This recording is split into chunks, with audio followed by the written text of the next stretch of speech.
peu là. Ça enregistre. Ça enregistre là. Ah ouais. Il reste combien de temps? Je sais pas, il y a une cassette de combien? Il a l'air d'être 21 minutes. Je sais pas si c'est passé ou il reste 21 minutes. Ouais, il reste 21 minutes. Il reste 21 minutes. C'est pas beaucoup, hein. Je le décharge là. 21 minutes. Il reste que 21 minutes? Après, oui, si c'est le. Il y a écrit 21, non, je sais pas si c'est Peut-être que, ouais. C'est. Ouais, il faut que je le décharge. Ça, je suis dedans. Ouais, mais pas au milieu. Ouais. Bon, on a 20 minutes pour aller voir. Allez vite. On y va, allez hop. Alors, on en était où? On s'était arrêté où, vous vous souvenez? Non.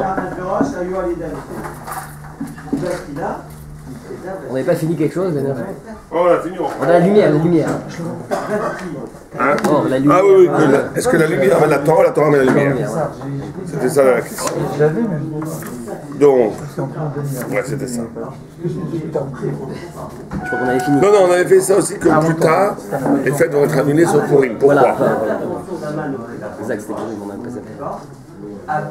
Paradis Tzrak 1. Donc,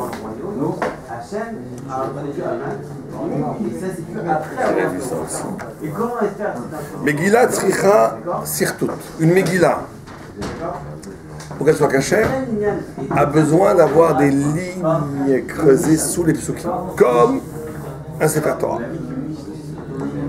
Shneimar Divrei Shalom Ve'emet. Comme il est écrit dans la Torah, Divrei Shalom Ve'emet. בוודאי כי יש לנו להעריך מכאן על הביטוי בהמיתה של תורה. אמת renvoie la Torah. Comme le Sefer Torah a besoin de sirtout, les psukim ont besoin d'être soulignés, de la même façon, une Megillah a besoin de sirtout pour être qu'elle soit cachée. Bon, donc on a ici tout de suite d'emblée un rapport à la vérité, une vérité toraïque qui est inhérente à la Megillah. D'accord? On marquise un עכשיו qui bitou zeremaz ou l'élève rémisou shel ora. Il dit cette notion de Torah émet, vérité, Torah de vérité, qui se colle à la Megillah, vient te révéler un des pans les plus essentiels de qu'est-ce que c'est la Megillah. Venez, rabotez-nous akadmonim, nos maîtres premiers. Ikshu amay tzrichim l'ilfutam l'chetet l'inen sirtut. Lama lo nilef sirtut מספר כדאי של פינן מספר הלכות. Véclav, il dit pourquoi est-ce qu'il y en a besoin d'un passouk spécial pour apprendre qu'on doit souligner les psukim, alors que normalement on a on sait très bien que tout livre de Torah se doit d'avoir des règles. Par exemple, est-ce que tu peux écrire, il faut écrire sur un parchemin qui est fait de peau d'animaux, il faut que ça ait de l'encre.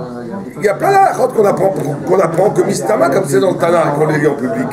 Donc pourquoi est-ce qu'il faut, un enseignement particulier, ciblé, qui t'enseigne dans les psukim? Parce qu'on dit Torah émet, que chaque passage doit être souligné. Normalement, on aurait pu l'apprendre d'un principe général qui est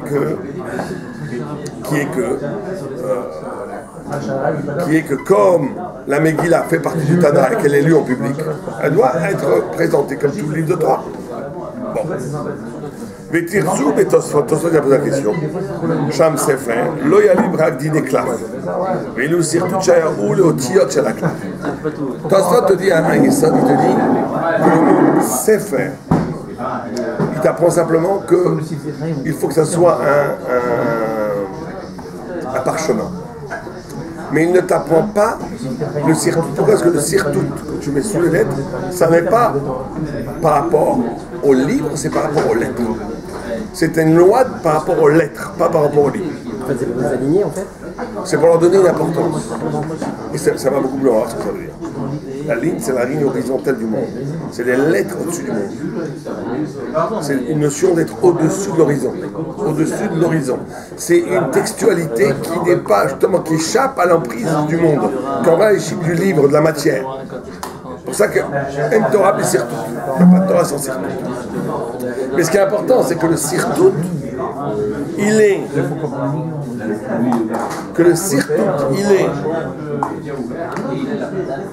dit non pas dans le livre, mais dans les lettres. C'est une loi des lettres, c'est pas une loi du livre. C'est une loi des lettres, pas une loi du livre. D'accord? Comment on traduit Surtout, comment tu dirais, les sarrettes, soulignage, Génial. Quadrillage peut-être quadrillage, soulignage. Ah, tu pourrais dire Quadrillé. On dit Tu un pourrais dire cahier, soulignage. un cahier quadrillé, c'est un cahier Ouais. pour ne pas qu'on écrive sur les arbres. ועל כן בעניין לשחות מקור מיוחד.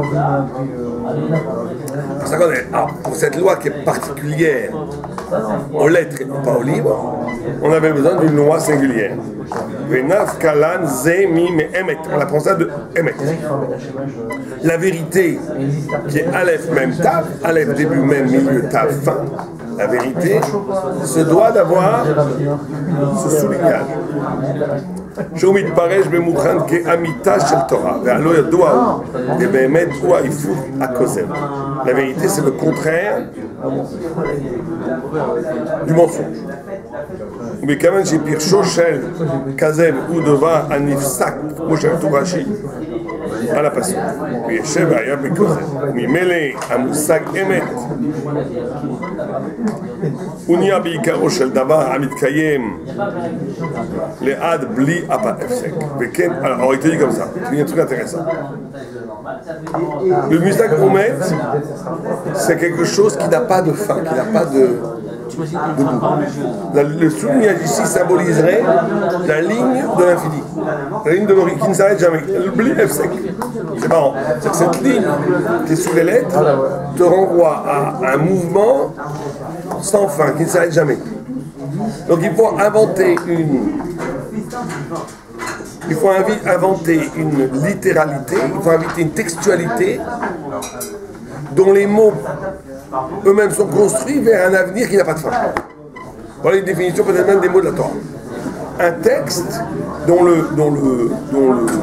la parole est engagée dans un mouvement qui débute et ne s'arrête jamais. Débute et ne s'arrête jamais.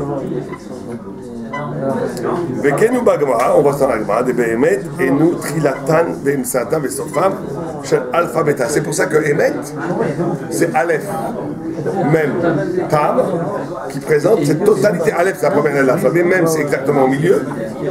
Tav, c'est la fin. C'est cette notion d'infini dans les lettres. C'est-à-dire de totalité, d'un texte qui n'est pas limité à quoi que ce soit. כלומר, שהדבר נכון עד הגמר בלי הפסק. C'est aussi une autre notion qui est moins philosophique peut-être, c'est que la chose est vraie jusqu'au bout. Être capable d'une parole de vérité, c'est être capable d'une parole qui est vraie jusqu'au bout, qui n'est pas vraie que partiellement, qui est vraie jusqu'au bout. C'est-à-dire qui porte la responsabilité de la vérité jusqu'au dernier retranchement et dernière conséquence de ton verbe. Ça, c'est très rare. Parce que plein de gens, ils disent, c'est que même les scientifiques, la plupart des scientifiques, ils ont arrangé leur découverte. Ils ont triché Mendel dans les lois de biologie.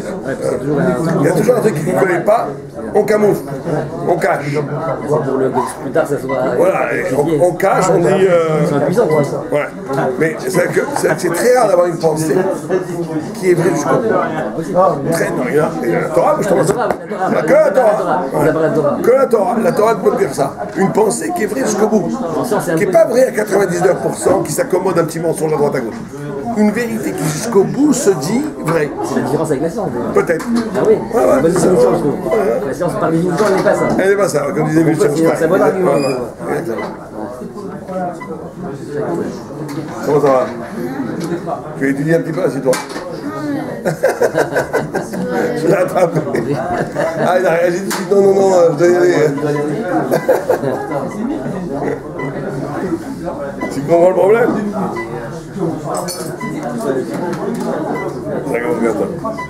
Oh, d'accord, ça c'est clair, d'accord? Donc Emet, Aleph, même Tav, donc une vérité qui englobe cette totalité, une Aleph, même Tav, qui ne s'arrête pas, qui prend tous les aspects de la chose jusqu'au bout, du début au milieu à la fin. Et cette ligne-là serait cette ligne, cette capacité de générer vers cet infini, sans fin. D'accord? Oh, ben vous avez Sofa Shel Alpha Beta. Kloma, Shadavar Nachon, Ad Gmar Bli Efsek. C'est ça qui est le plus important. On écrit Alpha Beta, il écrit. Comment ça va? Il a été très reconnaissant et très content. Bravo. Alors je vous attends pour après. Je compte sur vous. Non, non. S'il y a un petit miracle, donne un. D'accord? Ve'ayen Yirmiyahu. Ok, maintenant il y a dans Yirmiyahu. Il y a Yamim Baim. Ve'karti et Bet Israël, et Bet Yehuda, Brit Hadasha. Et voici qu'un jour je ferai avec le peuple juif une nouvelle alliance. Lo qui bride Karati et Avotam, pas comme une alliance que j'ai fait avec vos pères, qui Chizakti biyadam, leotzi meret Israël, quand je les ai sortis de fort d'Israël. Qu'ils abrit asher akaret, natati et torati, bekirbam, ve'alibam aktived. Ça, vous savez que c'est là, immarchema, c'est toute la légitimité. C'est là où les chrétiens veulent puiser leur légitimité. Ce qui est écrit, je ferai une alliance nouvelle. Je ferai une alliance nouvelle avec vous. Et pas comme la première alliance où je vous ai pris de force de Mitzrayim, mais une alliance où je vous donnerai la Torah dans votre cœur, où j'écrirai la Torah dans votre cœur. Vous imaginez les déviations que ça peut donner. D'accord? Or, ce moment n'est pas encore arrivé. Ce renversement. Ça, j'avais demandé à quel moment, c'est pas arrivé. C'est pas arrivé. Ouais. C'est au temps messianique. Ou bien, tout ce qui va arriver au temps messianique arrive partiellement avant. C'est le principe d'anticipation. Le principe que des choses. Oui, il y a des prémices. Il y a des prémices. C'est-à-dire que c'est vrai, il y a un temps messianique qui est une rupture totale, mais il y a, avant cette rupture totale, cette apparition de la révélation. Comme il y avait la Torah avant Torah, avant Mont Sinaï, il y avait la Torah. Abraham est venu la Torah. Donc, avant le mont Torah, avant le mont Sinaï, qui est la Torah absolue, il y avait une Torah. On va dire partielle. Ou une anticipation de la lumière thoraïque. Voilà, exactement. Mais il y avait une anticipation, il y avait des éblouissements thoraïques. Et bien, il y a des éblouissements messianiques avant que le temps messianique arrive. On en a là. Voilà. Lesquels? Bah, qu'est-ce qui se passe avec le. Moi, je reste très sceptique. Ça marche toujours, ça? Ça marche? Ça marche? Ouais, ça marche, il reste 9 minutes. Sceptique par rapport à ce qui se passe. Moi, je fais très attention, contrairement à d'autres rabbinim qui font tout de suite, dès qu'un bateau il se coule, ils écrivent la Torah. Moi, ce genre d'approche, où on interprète le réel à partir de la Torah, je montre mes filles qu'on appelle, c'est n'importe quoi. C'est de la facilité intellectuelle, c'est de la démagogie, c'est du populisme, c'est pas intéressant. C'est pas intéressant. À moins que ça soit très fort. Oui, mais à la fin, ça arrive. Le Chazon Ish dit qu'on ne peut pas interpréter l'histoire. Parce que l'histoire, elle est. L'histoire, il faut être prophète pour interpréter l'histoire. Il faut un don de prophétie. Or, quand même, le prophète, donc, tu as le roi Hakodesh. Je peux dire qu'il y a des gens qui se prennent, il y a des gens qui croient au roi Hakodesh. Je ne vise personne, je vise des gens qui ne nombreraient pas. Mais moi, je suis très très contre cette affaire. C'est n'importe quoi. C'est pour attirer l'attention. C'est pas de la vraie Torah. Les Kizot, Abrit, Hachar, on a vu ça. Oh, Benim Sad, Beotozman, Shalab, Itnad Yirmiyahu, Aya, Chidush Binyan, Aklab de Sertora, de Az, Libo Shaladam, Aya, Beklaf, Beklal Aklaf. אבל בוודאי דמאותיות של תורה אין שום שינוי שהיה בהם, וכן מתברש הוא הביטוי צריכה שרטוט והמיטה של תורה, מפני שהשרטוט שהיה לאותיות ולא לכלל כמו שכתב התוספות. דהיינו שבאותו חלק התורה שאין שייכות בה שינוי, אין הוא האותיות, להפקי הכלל שאין דין השרטוט דאמר בו. זה très très bon chat là. Il dit, ça veut dire quoi une nouvelle alliance, je préserve?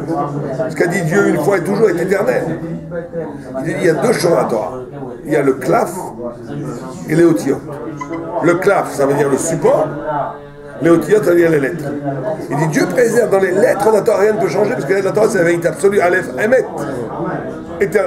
Ce qui a été sera, et ce qui a toujours été sera toujours. Ce qui a été vrai au moment de Sinaï sera éternellement vrai, donc on ne peut pas le changer.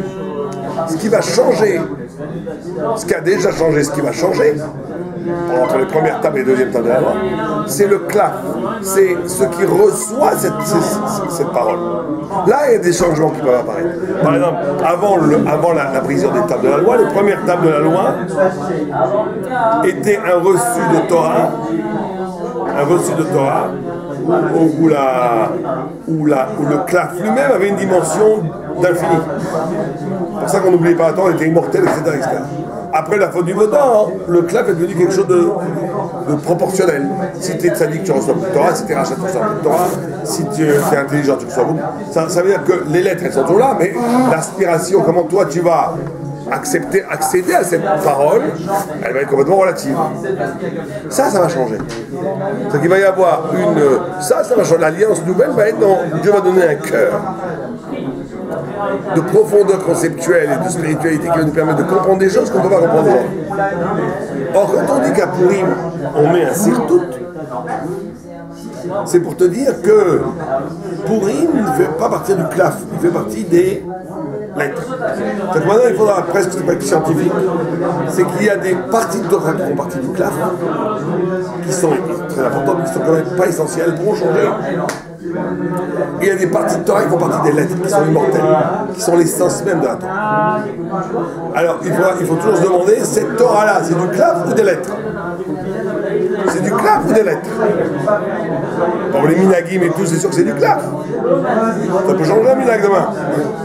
Des choses qui ont été là. Il y a plein de choses qui ne sont pas du tout les lettres de la Torah, qui sont la façon dont les rabbanim ont dit qu'aujourd'hui on doit recevoir la Torah.